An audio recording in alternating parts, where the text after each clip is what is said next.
प्रिय विद्यार्थियों, मैं विनीत कुमार अपने चैनल में आप सब विद्यार्थियों का स्वागत करता हूं और मैं भारतीय संविधान के क्रम में एक नया वीडियो लेकर आपके सामने हाजिर हूं। जैसा कि आपसे पहले हमारे वीडियोस में आप देख चुके हैं, मंत्रिपरिषद पढ़ चुके हैं, प्रधानमंत्री पढ़ चुके हैं। अब देखिए, आज जो हमारा टॉपिक है वो है मंत्रिमंडल, जिसे बोलते हैं कैबिनेट। ठीक है, तो आज हम डिस्कस करेंगे कैबिनेट क्या होता है, कैबिनेट मंत्री कौन होते हैं और किस किस प्रकार के मंत्री को कैबिनेट का दर्जा दिया जाता है। ठीक है, तो आज हम कैबिनेट के बारे में बात करने वाले हैं।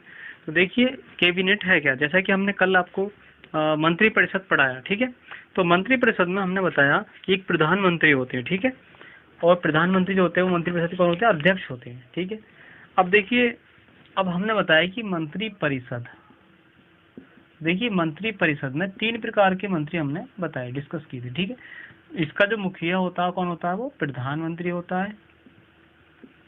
अब इस प्रधानमंत्री के नेतृत्व में 3 प्रकार के मंत्री हमारे कार्य करते हैं। ठीक है, एक तो होते हैं हमारे कैबिनेट मंत्री,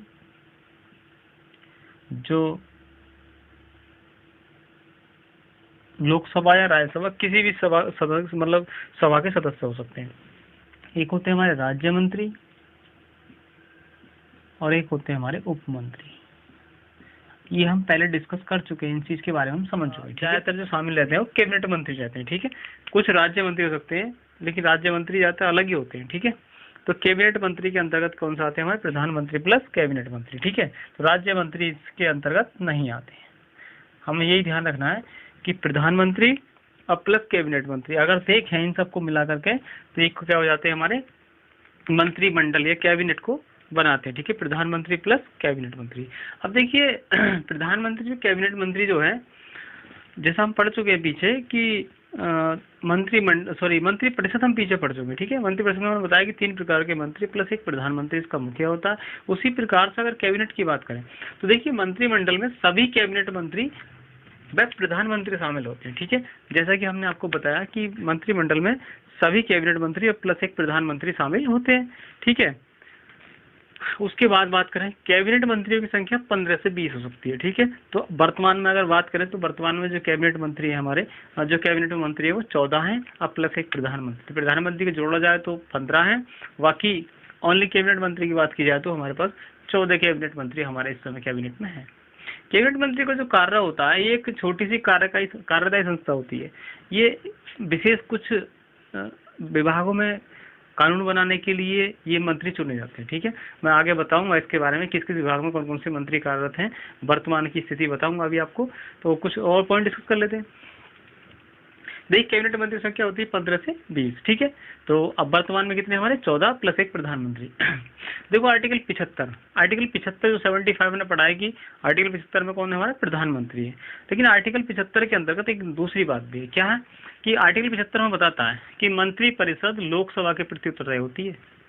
मंत्रिपरिषद जो समर्थन करती है, जो उत्तरदायी होती है, किसके पास होती है, वो लोकसभा के प्रति। ठीक है, तो हमें ध्यान रखना है कि मंत्रिपरिषद किसके प्रति उत्तरदायी है, लोकसभा के प्रति। ठीक है, तो ये बात भी हमें ध्यान रखनी है, ये पॉइंट हमारे पास एक फैक्ट है। ठीक है, समझ गए हम कि मंत्रिपरिषद लोकसभा के प्रति उत्तरदायी होती है, चाहे उसके सदस्य लोकसभा से हो चाहे राज्यसभा से हो। तो ये मैटर नहीं करता कि जो मंत्रिपरिषद के सदस्य वो लोकसभा से या राज्यसभा से, लेकिन मंत्रिपरिषद हमेशा किसकी उत्तरदायी होगी, लोकसभा के लिए। ठीक है, तो ये बात हम समझ चुके। अब देखिए, इसका मतलब क्या होता है कि उत्तरदायी किस प्रकार से होती है। तो देखिए, अगर किसी भी मंत्री द्वारा, कोई भी मंत्री हमारा कैबिनेट में या ठीक है, राज्य मंत्री उप मंत्री, ठीक है, तो ये फिलहाल हम मंत्रिमंडल की बात करें तो मंत्रिमंडल कैबिनेट मंत्री, और कैबिनेट मंत्री हमारे कैबिनेट मंत्री की बात होगी। ठीक है, तो देखिए, कोई भी मंत्री है, ठीक है, वो लोकसभा में प्रस्ताव लाया, ठीक है, और वो बहुमत से पास नहीं हो पाया तो सरकार, हमारी जो सरकार है उसको इस्तीफा देना पड़ जाता है। ठीक है, तो हमें ध्यान रखना है कि किसी भी मंत्री द्वारा लोकसभा में लाया गया प्रस्ताव बहुमत से पास नहीं होता।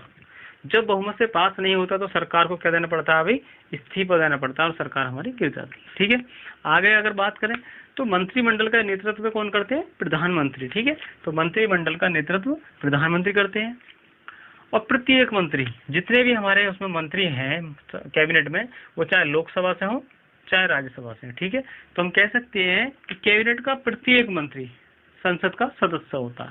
संसद बोले तो लोकसभा प्लस राज्यसभा। ठीक है, तो संसद का कैबिनेट मंत्री यह मंत्रिमंडल का प्रत्येक जो सदस्य होता है, जो प्रत्येक मंत्री होता है, वो लोकसभा या राज्यसभा का सदस्य होता है या संसद का सदस्य कह सकते हैं हम। ठीक है, तो संसद का सदस्य कह सकते हैं या फिर इसको कह सकते हैं लोकसभा या राज्यसभा का सदस्य। ठीक है, देखो मंत्रिमंडल एक छोटी कार्यकारी संस्था होती है, ये मैं पहले बता चुका हूँ, और अब ध्यान रखना। ठीक है, छोटी कार्यकारी संस्था मतलब कुछ विशेष चीजों पर ये कानून बनाते हैं मंत्री। ठीक है, इसलिए ऐसे कह सकते हैं कि छोटी कार्यकारी संस्था होती है, जिसमें कैबिनेट मंत्री व राज्य मंत्री एक दूसरे के कार्यों में सहायता करते हैं। ठीक है, तो राज्य मंत्री प्लस कैबिनेट मंत्री ये इंटरनल अपने कामों में एक दूसरे को हेल्प करते हैं ताकि वो काम आसानी से हो जाए। ठीक है, प्रधानमंत्री नरेंद्र मोदी के नेतृत्व में, देखिए वर्तमान में लोकसभा कितनी 17वीं लोकसभा वर्तमान में कार्यरत है हमारी।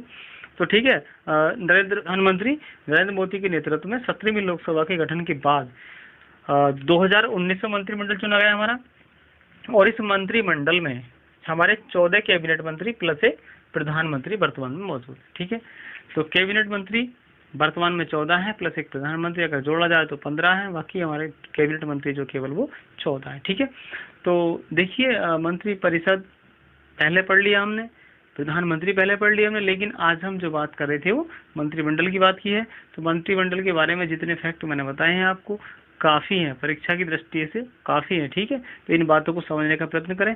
और अभी मैं वर्तमान में कैबिनेट की बात कर लेता हूँ। ठीक है, तो वर्तमान में जो कैबिनेट है हमारा, उसमें कितने मंत्री कार्यरत हैं और किस किस पर कौन कौन सा विभाग है, आइए उसके बारे में डिस्कस कर लेते हैं। ठीक है, किस किस विभाग में कौन कौन से कैबिनेट मंत्री हमारे हैं।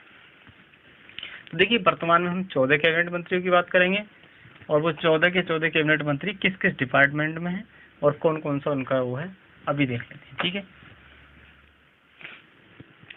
तो देखिए प्रिय बच्चों, मैं अब वर्तमान कैबिनेट में मंत्रियों की बात कर लेता हूँ। ठीक है, ये टॉपिक जो वर्तमान में कैबिनेट मंत्री की मैं बात कर रहा हूँ, जब भी कोई नई सरकार का गठन होता है तो सरकार के गठन होने के साथ ही जो प्रधानमंत्री होते हैं वो प्रधानमंत्री कैबिनेट मंत्रियों को नियुक्त करते हैं। ठीक है, एक कैबिनेट का गठन करते हैं। तो ये कैबिनेट का जो गठन है 17वीं लोकसभा के चुनाव के बाद जो प्रधानमंत्री नरेंद्र मोदी जी की अध्यक्षता में ये कैबिनेट बनाया गया, और ये जब तक ये हमारी प्रधानमंत्री नरेंद्र मोदी जी की सरकार जब तक है, 17वीं लोकसभा सत्र जब तक चलता है, उसके बाद ये जो कैबिनेट मंत्री होंगे इनका कोई योगदान इस प्रकार से इन पदों पर नहीं होगा। भले ही चाहे अगली बार नियुक्त कर दिया जाए, वो एक बात अलग है, लेकिन अभी कुछ कहा नहीं जा सकता। तो विद्यार्थी इस बिंदु को, इस टॉपिक को भविष्य की आशाओं के अनुसार न देखें। ठीक है, यह केवल वर्तमान समय के लिए। ठीक है, वर्तमान में जो परीक्षाएं आयोजित होंगी उनमें वहां से यहाँ से क्वेश्चन बन सकते हैं। ठीक है, तो 17वीं लोकसभा और प्रधानमंत्री नरेंद्र मोदी कार्यकाल के अनुसार इस कैबिनेट मंत्री का अध्ययन करें। ये मतलब आगे भविष्य के लिए आपके लिए कोई महत्वपूर्ण टॉपिक नहीं है। ठीक है, तो देख लेते। तो देखिए एक तरफ मैंने नाम लिखे हैं और एक तरफ मैंने उनका पद लिखा है कि किस विभाग में किस पद पर वो मंत्री है। ठीक है, तो देखिए नंबर 1 बात करें राजनाथ सिंह। ठीक है, बहुत चर्चित व्यक्ति हैं राजनाथ सिंह। ठीक है, ये हमारे क्या है, इस समय रक्षा मंत्री हैं वर्तमान में। जो राजनाथ सिंह है हमारे, वो क्या है भाई, वर्तमान में हमारे रक्षा मंत्री हैं। जो कैबिनेट में है वो, और कैबिनेट में कौन से मंत्री है, वो रक्षा मंत्री है। ठीक है, अगर अमित शाह जी की बात की जाए तो देखिए दूसरे नंबर पर आते हैं हमारे अमित शाह। अमित शाह जी जो वर्तमान में क्या हमारे गृह मंत्री है। ठीक है, अब देखिए निर्मला सीतारमण का नाम आता है इनके बाद। तो निर्मला सीतारमण जो है वो क्या हमारी वित्त मंत्री है वर्तमान में।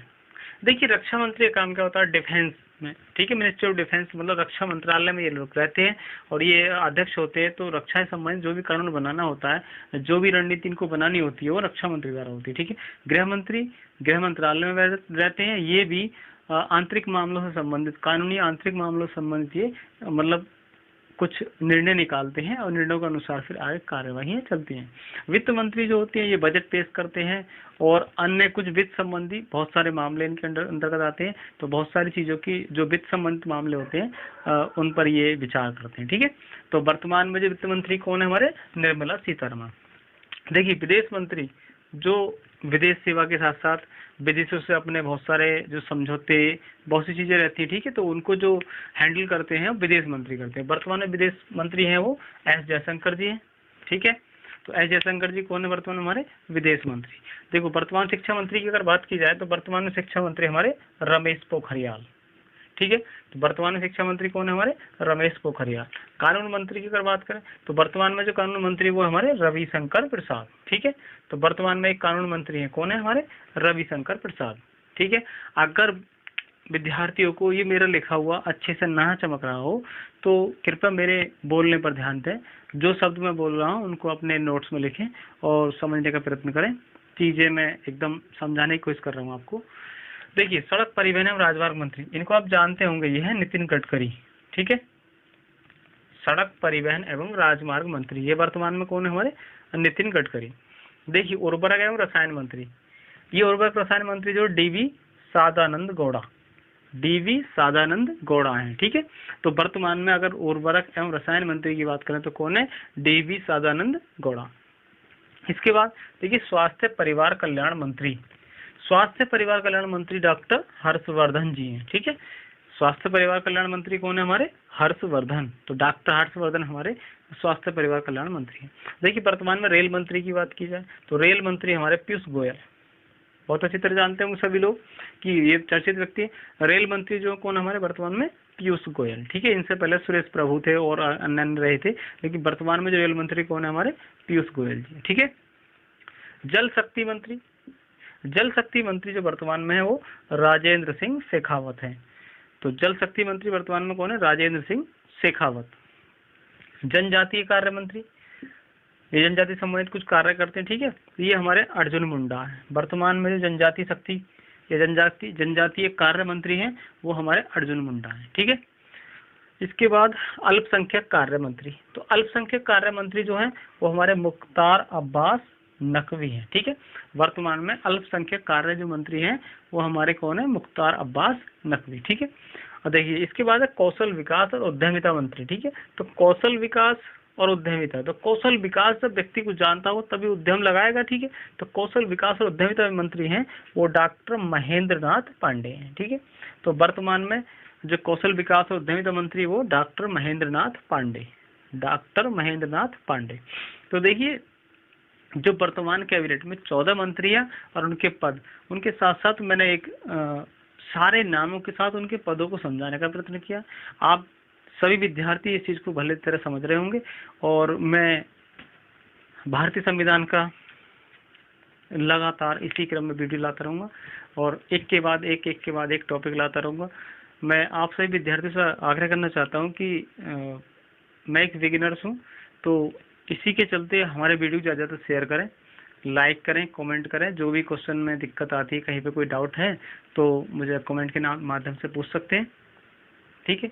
तो हमारे वीडियो को लगातार देखते रहिए और हमारे चैनल पर थोड़ा अपना प्यार बनाते रहिए, ठीक है। Thank you for watching.